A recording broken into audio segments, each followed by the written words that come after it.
So yeah, before we get into the River Democracy Act, I'm curious how many of you can raise your hand physically, or I think there's a raise hand issue. You can put it in the chat. How many of you attended the Oregon Wild Wednesday webcast a couple weeks ago about the bill? Okay, I see Nancy. Anybody else attend that or get a chance to watch it? Okay, all right. Well, good. I won't feel like I'm repeating too much then as I go into it.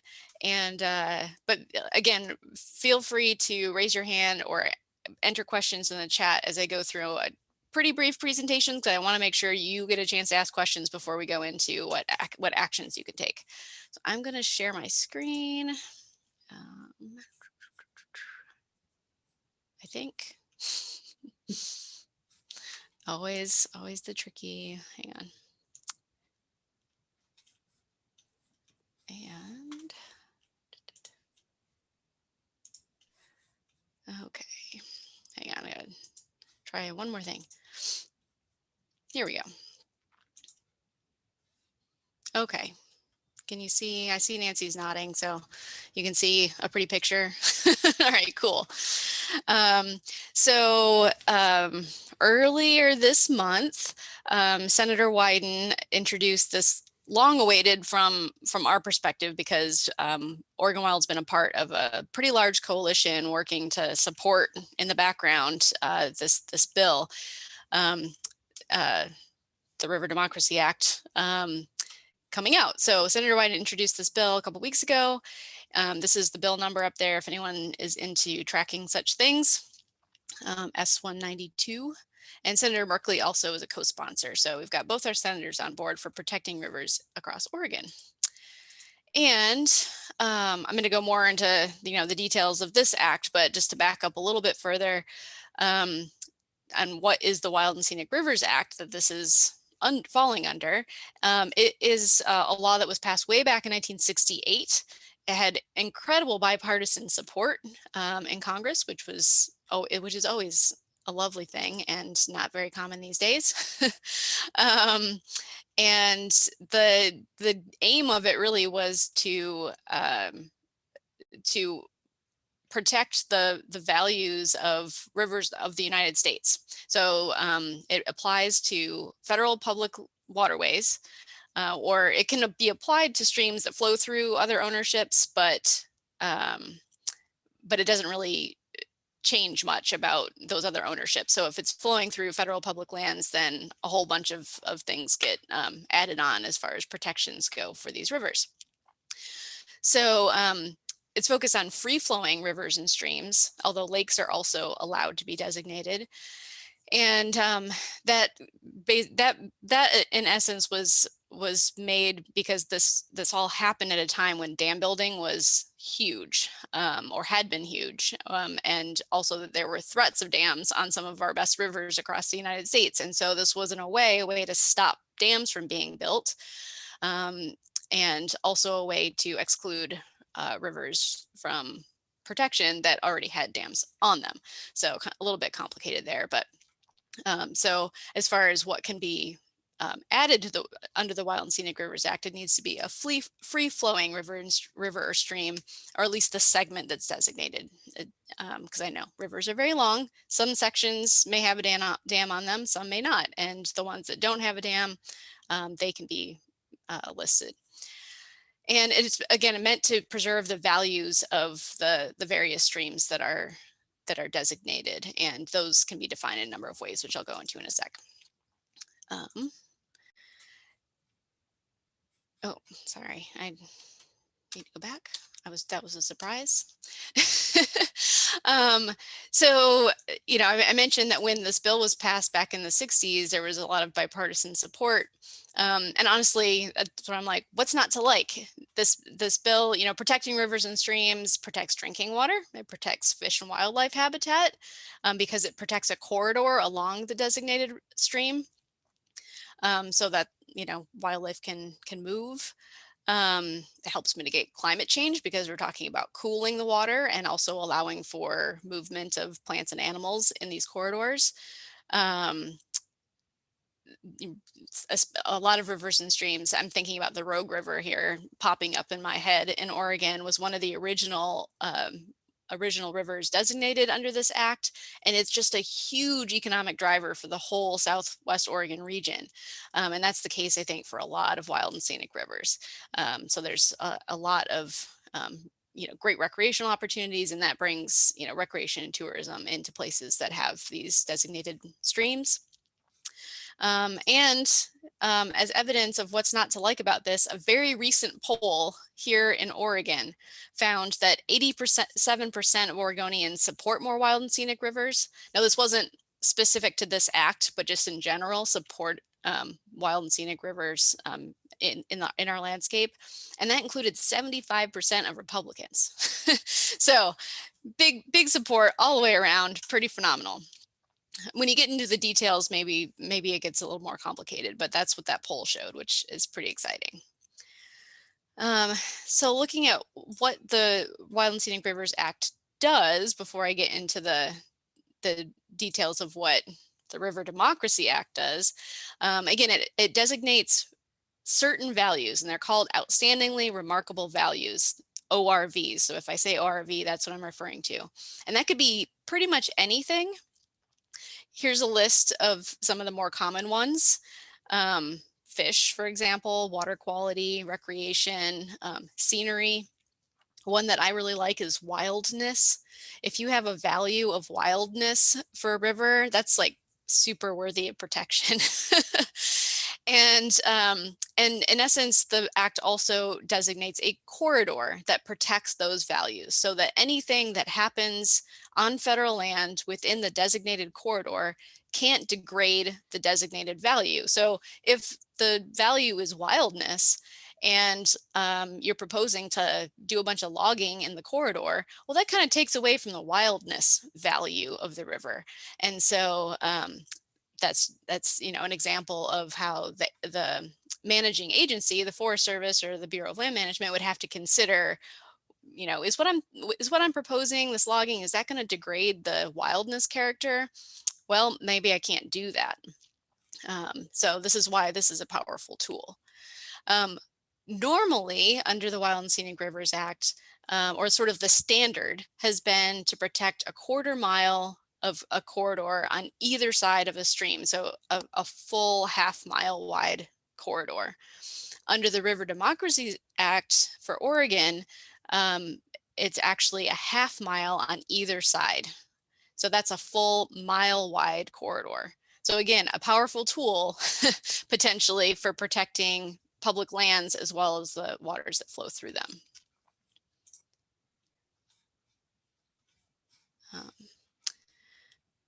Sorry, I'm realizing that if anybody's putting anything in the chat that I can't see it, I'm trying to figure out if I can change that. Has anybody put anything in the chat? Can anyone else see? Okay, good. I'll just keep going then. Cool.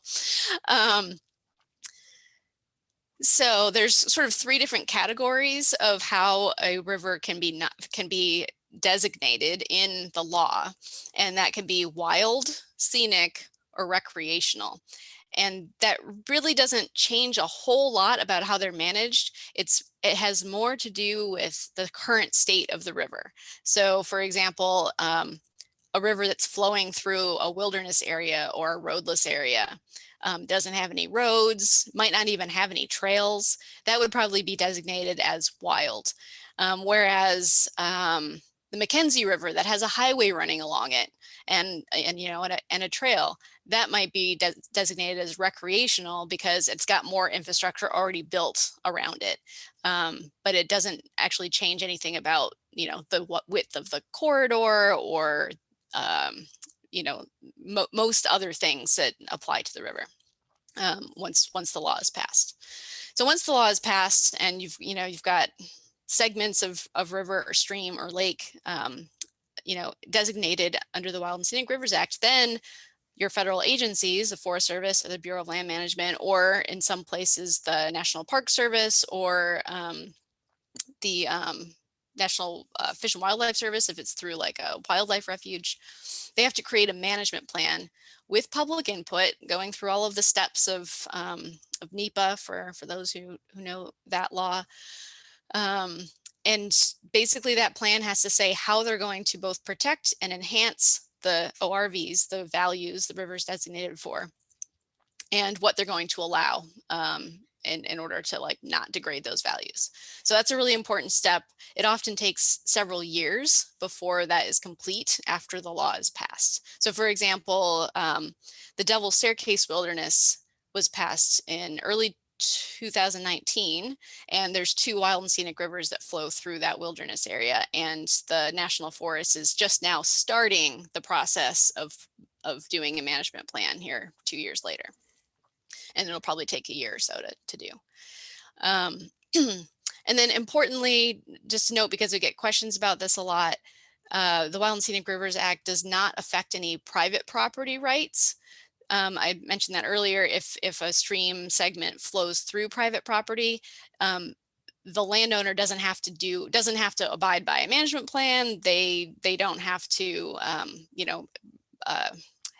don't have to protect the corridor. It in essence doesn't change private property rights, which is why under the River Democracies Act, almost all of the streams that we were supporting, including, are on federal land, because that's where it makes the most difference. I had a lot of people ask me like, well, like, why not just designate the Willamette River?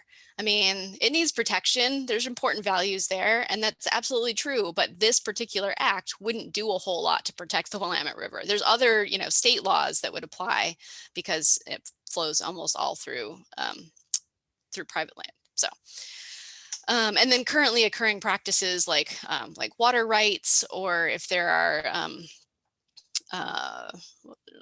valid mining claims are allowed to continue, which I wish didn't happen, but but that is the case. And then I think my next slide. So yeah, what's allowed and what's not allowed. So sort of other details, and this kind of gets into this is kind of a mixture of the Wild and Scenic Rivers Act and this particular act, and I can say which applies to which. But in general, and this was called out specifically in Wyden's bill, restoration activities that benefit fish and riparian ecosystems still allowed. And that was a big question that I got from people, and while this was being developed, from like watershed councils, for example, that are doing in-stream restoration to help fish. Like, will this change, our ability to put, knock down trees into the water that helps fish habitat? And Senator Wyden made sure to make it clear that if it's benefiting the values that the stream's designated for, then it can continue. Wyden also heard a lot from people who were concerned that, putting off limits this big wide water corridor would result in wildfire risk, or you wouldn't be able to fight fire in the areas. And there's actually nothing under the original law, the Wild and Scenic Rivers Act, that would prevent firefighting. But Wyden really thought it was important to put language in his bill that made it clear that wildfire risk reduction was something that could go on and firefighting could go on. I have some problems with the language because it could be allow a little bit too much. Most of us probably are aware that, we can use the term fuels reduction and risk reduction to talk about logging. And we're hoping to get the language clarified a little bit. So, but otherwise, it really doesn't change anything about what currently would be allowed in a Wild and Scenic River corridor. It was just clarifying things. Other things allowed: fishing and hunting still can continue if they were allowed before. That's regulated by the state. I already mentioned water rights, and any existing public access would be allowed to continue. What's not allowed, and that goes in the category of degrading ORVs, would be dams. That's explicitly not allowed in the Wild and Scenic Rivers Act. So no new dams. Very limited new mineral, oil, gas, or geothermal extraction. It's not an outright ban, but there's a really high standard. Um, and no new mining claims. I'm pretty mining claims specifically, I'm pretty sure. And then, you know, the general catch-all of any activities that degrade designated values. And so that's where it's open to interpretation. And I put this picture on here because this is what happened this fall at in the Brighton Bush summer home cabin area. So if any of you have been to Brighton Bush Hot Springs, there's a summer home tract that's adjacent to it along the Brighton Bush River and Devil's Creek. And it burned in the Shears fire. All the houses burned down. And in order to reduce hazards in the area, the Forest Service and emergency folks went in and pretty much cut down all the trees, which is very upsetting for lots of reasons we don't necessarily have to go into. But the Brighton Bush River that's shown in this picture here is a proposed wild and scenic river under Wyden's bill, as are some of the surrounding streams. And so, you know, kind of raises a question of, you know, would this be allowed if this was a wild and scenic river, if it had already been designated? And the answer is, I am not sure. It kind of depends on what the management plan says. And so that's why you know, a lot of the details will be in those management plans, and it'll be important down the line that we get involved. But the other answer is that it very well could be allowed, because it might be seen as a necessity in a variety of ways, including reducing hazardous fuels. So, so there's, you know, room for interpretation in all of these sort of bills. Okay, a little bit more specific on this bill and how it came to be. So about 2 years ago, oh no, wait, this is October 2nd, 2019. So a year and a half ago, Senator Wyden put out a press release that I want nominations from Oregonians. So that's why it's called the River Democracy Act, is because he felt like he got a ton of response. Over 2,000 individuals nominated rivers and streams all over the state. And there were, I think, 15,000 miles of river that were nominated. And eventually he landed on 4,700 miles of river. So it was a big outpouring of support from a lot of the public. He held a bunch of town hall meetings and had a forum online you could submit stuff to. So which is great, because now he can say that he has support from all over the state for this bill. And it was great to see all the river lovers coming out of the woodwork. Here's a map of our current wild and scenic rivers in Oregon. And we have a lot. I mean, we have a couple thousand miles already. And some of our most iconic rivers, the Deschutes, the John Day, the Rogue, the Illinois, part of the North Umpqua, part of the Mackenzie, the Metolius. But if you kind of remember the outline of those bright blue lines, and then those now turn purple in this map, and all the bright blue lines on this map are the proposed rivers. So it really fills in the map. For adding 4,700 miles of river is a lot. I mean, it's still only 6% of Oregon's rivers and streams. So it's not like it's, taking all of Oregon's rivers and like putting them into this new protective category. If anyone says that, it's only 6% of our rivers and streams. So still a long way to go. But, it's a giant leap forward in protections for all of the various reasons that, I think we can all agree are important. And, really ties in with some of the bigger picture stuff that is coming out of the Biden administration around climate change as well. So protecting 30% of our country's land and waters by 2030. I mean, if you think about the mile-wide buffers on all these streams, that's a good proportion of waterways and public lands that could be added to, a goal like that. So it's a cool way of thinking about it. Okay, I'm going to stop there and see what questions you guys have. About any of that before we move into advocacy. And because I can see chat. Cool. I figured it out. So you can type something in chat, or just take yourself off mute and ask me a question. There's not very many of us here. I don't see chat on mine, and I don't know where to get it. That's funny. You know what? Now that I'm looking, I don't see it either. Maybe let me try stopping my screen share and see if it comes back. Or maybe, oh, you know what it is? I think we may have disabled it Oh, in the past. I didn't mean to do that for this one. Well, anyway, just speak up.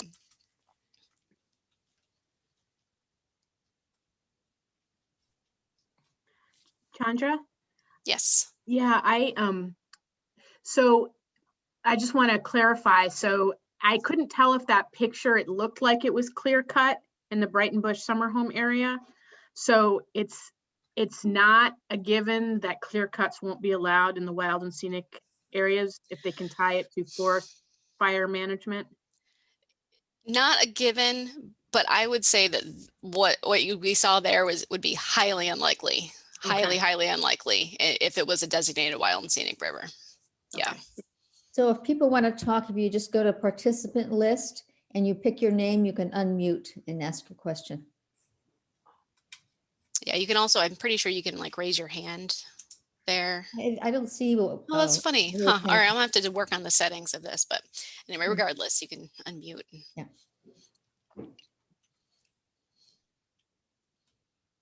Any other questions?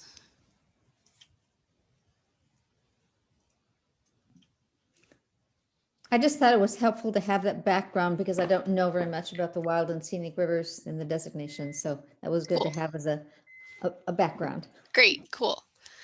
Well, I'm going to share my screen one more time and go into sort of what we need folks to do. Oh, sorry, Pat, go ahead.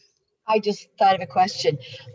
Sorry I came late. I was 20 minutes trying to get in. I don't know what was wrong. Oh, weird. Okay. I was struggling from about 5 till quarter after.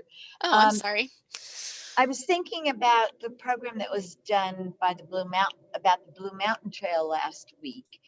And if something like that were being constructed or proposed, would this protection affect their ability to lay trail? It shouldn't. I mean, unless the trail was going to be like right next to the river and, it was deemed to have negative impacts to water quality or something like that. But in general, I would say that trails, especially non-motorized trails, shouldn't, really impact. I mean, I shouldn't say that. I guess if the value was wildness, and we're talking about putting in a parking lot for a mountain bike trail, then maybe that wouldn't be allowed because it would be deemed to not, fit with it. But as far as that Blue Mountain Trail, I mean, I think that's going to be a pretty, primitive, low impact sort of thing, and probably would be just fine. And I mean, there's plenty of wild and scenic rivers out there that are very heavily used. I mean, again, think about the Rogue River, and I mean, there's jet boats. Whether we like it or not, that come into the wild and scenic rivers portion, and there's a lot of traffic. Granted, you have to get permits, but so there's definitely, they don't necessarily have to be pristine. Another question on the Rogue then. The wild and scenic portion now, is that part down toward the coast? No, the wild and scenic portion ends, I'm wild guess of maybe 30 miles inland from the coast. Okay, because there's the dams up above.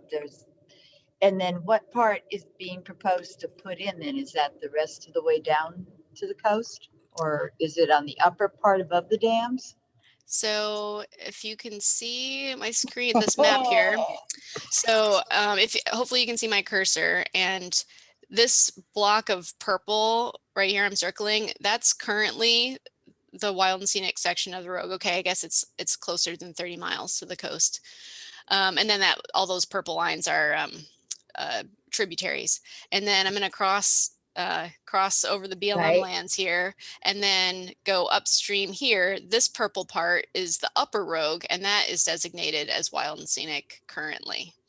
And right So below that is the dams. yes, Right. and so in this area is where the dams are. And so the parts being like, for example, there's tributaries up here in the upper headwaters of the Mhm. Rogue that are proposed for addition, but the main stem of the upper Rogue is already a wild and scenic river. Thank you.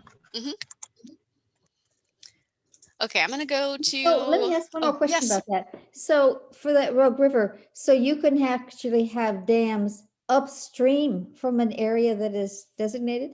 You sure can. That's a And little so, bizarre. for Mhm. example, I'm trying to find where it is on the map here. The Mackenzie River, and it's a little hard to see on here. Actually, I'll go one more back. Yeah, the Mackenzie River. So east of Eugene here that I'm circling. There are actually two segments of that. It's a little hard to see maybe, but that's because there's a dam in the middle. and then downstream of where that's currently is designated, there's actually there aren't any more dams there. Anyway, you can basically break it up into segments where there might be a dam and a reservoir in between, and just the part with the dam and the reservoir are excluded from the designation. It's a little funky, but it's, it's a workaround for getting good protections. Yeah. Okay, so there's a lot, of course, a number of ways that we would like people to weigh in. And if we put out an alert right after this bill came out asking people to thank your senator. So that's always welcome. You can do that through, Oregon Wild's easy online action. There's the address right there. And but if you want to take it a step further than just the web form, giving them a ring is always nice, and also using social media if that's your thing. I've got actually on this slide some hashtags and Senator Wyden and Senator Merkley's social media handles, so you can tag them. So they like thanks. But in addition to thanks, honestly, telling them that you support the bill is always great, and then asking them to move forward with it. So introducing a bill is all well and good, but that's not where the work gets done. I mean, Congress needs, they need to be gathering support. And I'll come back to that in a sec. They need to be gathering support. They need to be going through the process of getting hearings, all of that kind of stuff. So just asking them to move forward with it is a thing that, it's basically our next step outside of thanking them. And we'll, I'm sure we'll be having more alerts that make it easy to do, but just giving them a call or going through their contact page on their websites, and it was a good way of making your point a little bit more. And I thought I had links to that, but I guess I don't, but I can send those to folks. It's you just Google Senator Wyden and then find contact me. And then it's pretty easy, but yeah, thank you. I support it. Please move it forward. Is the basic message there. The next thing we need to do as well is to get a House version. And so Senator Wyden and Merkley didn't really build support from our House delegation before introducing this. I think they knew about it, but they weren't being actively courted to develop their own bill. And in part, that's because Senator Wyden really wanted to own this, as he should. I mean, he put a ton of work into it and, did all the democracy. But we need to let our House representatives know that that we want this to move forward and we want them to support it. So making a call or an email to, whoever your rep is, it seems like, let's see, I heard Coos Bay, Lincoln City, Portland, Beaverton, and Springfield. So that's a pretty wide array of representatives. But oh shoot, and if I don't have a chat, I can't send you what I was just going to send you. Anyway, I can send you this afterwards, but I have links to all of the reps' contact pages. And although, again, Google Congressman DeFazio and contact me, and you'll get to the contact page or their office location. If you get the office location, you'll get their phone number, and you almost always just leave a message, so it's not not too scary. And what we want to let them know is that, again, you support the bill, you support Senator Wyden's River Democracy Act, and you would like them to support it as well. And it's always nice if you get a response, maybe let me know what that is. It's nice to know what they're saying. I haven't actually talked to any of our House representatives about this yet. Um, getting them on board and making it personal about why you value this is also key. So happy to talk through that if anybody has questions about what to include. And the same goes for Question. letters. Oh yeah, go ahead, Pat. So this just occurred to me strangely because I was trying to think who all the reps were. So would it ever be good if you knew another rep, like for instance, to mention them also and say, Mr. To Mr. DeFazio, I hope that you and Representative Blumenauer can both work on this. Does it help to kind of pull some other names into it that they could work with? And Yeah, it doesn't hurt. even if they aren't your rep. Yeah. I mean, you could also just be as general as, I hope you work with the rest of of Oregon's delegation. Okay. I'm sure that they have some interpersonal dynamics that I'm not aware of, as far as who likes who and who likes working with who. So maybe it's not the best idea to drop names in case there's some of that going on. I don't know, but I was thinking like going to the state legislature one time, and my local senator was very happy to hear that my local rep would support the same thing. They were interested in each other's opinion a lot, and they were both for the same area. But the name dropping in person, really, you just saw them like listen. Yeah. So Yeah. maybe mentioning the other reps they could work with, because you said build support for or get this into a bill, is that maybe having more than one person cited that they could work on their own House bill. I don't know if that would be good. Yeah, in this case, I'm not positive just because I'm not sure what Wyden's strategy is for, building the support from the House. So maybe once we know a little bit more about that, I'll be more sure of an answer. Okay. Yeah. So yeah, letters to the editor are another great way to, just get the awareness in the public that this is a thing, that it's a good thing, and just kind of keeping it in the public's eye. So now it's been a few weeks since this was introduced. There have been some opinion pieces. In fact, Senator Wyden had an opinion piece published in the Medford paper just today. It's been brought up on, in some of his town hall meetings lately, but, whatever newspaper is close to you, writing a letter there is always helpful to the cause. So I have the web address here for Oregon Wild's little cheat sheet on writing good letters to the editor, and it also has links to all the various papers. But my main takeaways for letters to the editor are always like, keep it short and sweet. They usually need to be like 200 to 250 words, so quite short. Name names, say Senator Wyden and Senator Merkley, because that will ensure that they read these. Their staff people have Google alerts out that are like combing the web for any mention of their boss. So if it's published in a letter to the editor in whatever obscure newspaper, they will see it if it has their name in it. So I want to encourage that. And then, just make sure you're making a point. And over on the side of the slide here, I have, some, make it personal. Make it about certain points that really resonate with you, whether it's, it's your favorite place to kayak or raft or hike, whether it's your drinking water source, whether you are really into the importance of protecting rivers for climate change, whatever it is, make your point and make it as personal as you can. And send them in at any time. And I'm always happy to, work with you, edit, bounce ideas off of, anything you need. It's just always helpful to have people writing in letters to the editor.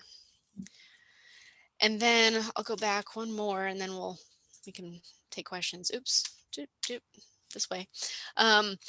Couple other things to consider.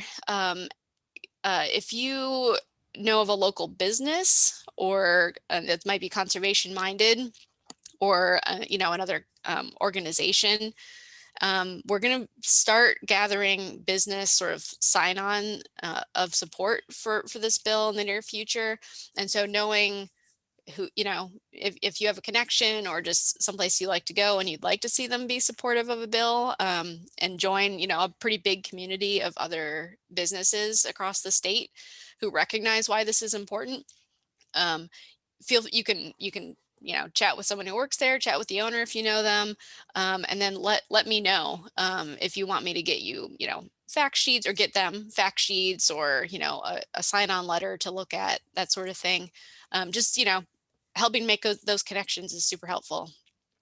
And then the last thing is, if you're getting out there to enjoy some of these beautiful places, take pictures and share them on social media, or send them to me. And I'll make sure that we put them to good use. So pictures always are worth 1,000 words, right? So I think, let's see, I put these, if you do social media, up here in the corner are some of the suggested hashtags for posting pictures, just that will get the attention of fellow ACT supporters. So just one more way. And I put the picture of my book here because there's a lot of hikes along these proposed wild and scenic rivers. I didn't know at the time, they just happened to be really great trails along a lot of these proposed wild and scenic rivers. So I actually put a blog post on Oregon Wild's website that lists what hikes in the book are along proposed wild and scenic rivers. So you can just see the list. And we like I said, we always need more pictures of some of these places where we don't know a lot of people who've gotten out to them. So as the weather gets better, it could be a fun little project for anybody who wants to get out and check these places out. Okay, questions about any of those things you can do, or if you want me to look up, addresses or anything, I can do that and share them. So I have a question. Yeah. I did a draft letter, and I said I was going to wait until after I came to this before I proceeded to Senator Wyden. And one of the things that I have in there is this, because of my concern when reading over description of this, was this mitigate wildfire risk. And so I'm wanting to kind of include in there that that concerns me, in part because this is a really good opportunity for carbon reserves. And that is negatively impacts it, and saying that there could be appropriate circumstances where you want to do that because it's a major recreational area with a boat launch or something like that, that you want to do some thinning, or it's adjacent to a community or something like that. But in general, I want to leave it wild. And is that appropriate at this stage? You think we ought to just start with a support, let's move it forward? I mean, I think letting Senator Wyden know those concerns is probably the best thing to do. Okay. As opposed to in a letter to the editor. Most Yes. people are not going to have any familiarity with the details of the bill, and bringing up a really specific critique like that is probably going to rile people up in the wrong way. Right. But for Senator Wyden, I think that's definitely appropriate. Okay. And I don't have suggested language other than the critique I sent you earlier that Andy Kerr did, that kind of lays out, I mean, what I said earlier is that most of those wildfire provisions that he put in are just reiterating what's already current policy. But I do think it could be firmed up. So yeah, I think that's totally fine to Thanks. lay out for him. Yep. Barbara? Yeah, I was going to ask if we have access to the list of the rivers that are being proposed. Good question. The list is really just what's in the bill. And if you, I guess I didn't put this anywhere in here. If you go to Oregon Wild's web page, and then one of our headings on the top of the web page will, is about this act, and it says learn more, and you click there and it goes to a page. And then right at the top of that, it says, actually, I can show you on my screen. it says bill text, and then you can, it's very long. If you have a specific area of interest, I mean, I know a lot of them in my head, but I don't have like an easy to read list other than what's in the bill. Yeah, do you have a certain area you're interested in? Chandra, I was Mhm. going to say, there's another conservation organization that sent a pretty easy to read list out a while back. Oh, good. So I don't know if I dare say it, but when I was trying to find a certain river, I finally did find it on the list, and it was, I can't remember if it was an email or a social media post from Cascadia Wildlands, but they just printed, like you could do Oh, it by region, a whole long list. I think I did see that. And it was easy to read is what I found. I could find something easily. Yeah, I haven't done that myself, so. I don't know if I could find it again, but at the time Yeah. I was like, oh, I think I can find this thing I put, this river I put in. Can I find it? And I did. So Okay. Well, and I'll be working on, some more publicly digestible fact sheets, I guess. I mean, I have a fact sheet that's about the bill and is ready for public consumption, but it just has the very general map. I think, one of our concerns is not wanting to super publicly list all the rivers, because that's just a way for the opposition to, nitpick. Uh, but it is public information, so it's out there. Oh, and I guess, I had a question earlier. I guess it was on the call I was with Darlene earlier, about what the opposition is. And I guess I should, if anyone has a question about that, we of course expect opposition to any public lands protection legislation, because there's just a lot of people who just don't agree with, with any protections for public lands or anything additional. And so, we definitely have heard from people who like to do recreational mining that they're upset by this. There's, a couple of dozen of those people in Oregon, and they're not happy, because this wouldn't allow new mining claims. Of course, the type of mining that we're talking about, is pretty damaging to salmon habitat, for example. So there's always trade-offs. And I expect that there will be opposition from the timber industry, but I haven't actually heard it yet, which is interesting to me.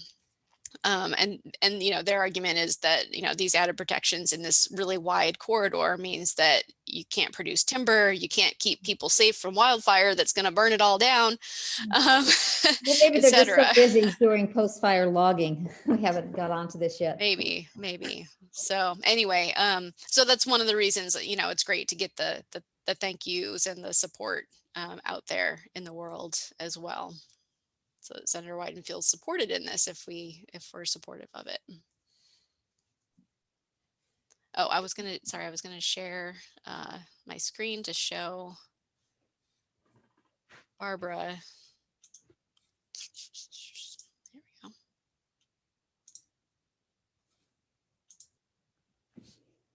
go. Okay, so this is what it looks like on the Oregon Wild webpage, and I think it's like the third little bar on our homepage, and you click learn more and it goes to this page that has bill text right here. And that's at this point the easiest way until we find that email from Cascadia Wildlands that Pat talked about.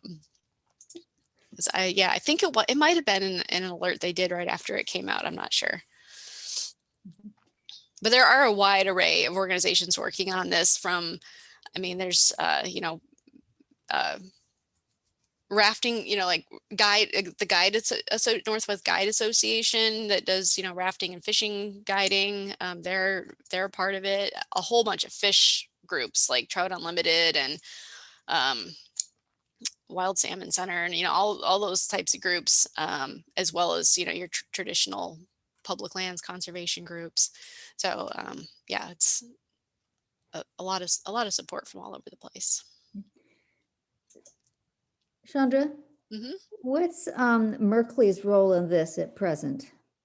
I mean, he's a co-sponsor, but has he done anything? Beyond co-sponsoring, no, and I haven't really heard any statements from him about this other than from the initial release. I mean, Merkley's pretty focused on some climate change stuff right now, and but he also was just named the chairperson of the Appropriations Committee, the Interior Appropriations Committee, which is a big deal. And one of the things that's in this bill is an allocation of funds to do restoration, and also to I'm trying to think of exactly what the words are, to help with recovery, natural recovery after wildfires in wild and scenic river corridors. So anyway, the point being that there's funds involved. And so Interior Appropriations is a really important place to have someone like Senator Merkley, who might, give money or advocate for money for good public lands protections, for example. But I haven't heard him, talk about what his priorities are for running that committee at this point.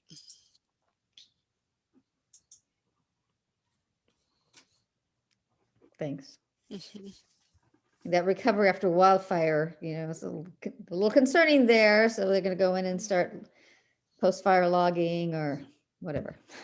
It all needs to be watched carefully as far as how that's being defined, for sure. Always a need for citizen involvement. No oversight. Yeah, and again, once this passes, and I guess that's one more thing to add. We don't know when that's going to be. We don't have a House bill. At this point, there aren't hearings. There's not right now, there's not a public lands package moving through Congress or through the Senate. There's one on the House side that includes a bunch of wilderness proposals, not in Oregon, that's moving on the House, but not in the Senate. So eventually what probably will happen is that this bill will be packaged with other public lands bills and then move forward as a package. It's usually how they do things in Congress. That could happen quickly if it seems to be a priority, or if it seems to mesh with the administration's priorities. Or it could drag on for years. It took 10 years just for Devil's Staircase Wilderness, and it took 10 years to get, like the most recent Mountain Hood Wilderness bill enacted. So this can be a long process, but, the stars seem to be lining up with, Democratic control of Congress, climate change being a big focus of this new administration, that maybe this could move quickly. We just don't know. But after that, then the management plans will be a priority for people being involved.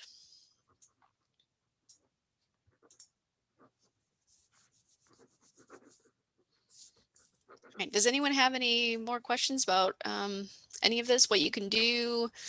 Any materials you want me to send you after this? I mentioned that I have a fact sheet. I was going to send that because it's not, actually it is on Oregon Wild's webpage. On that page that I just showed you, there's a fact sheet it's just a 2-page PDF that you can use to talk with other people about this, or use it to guide, any letters you write.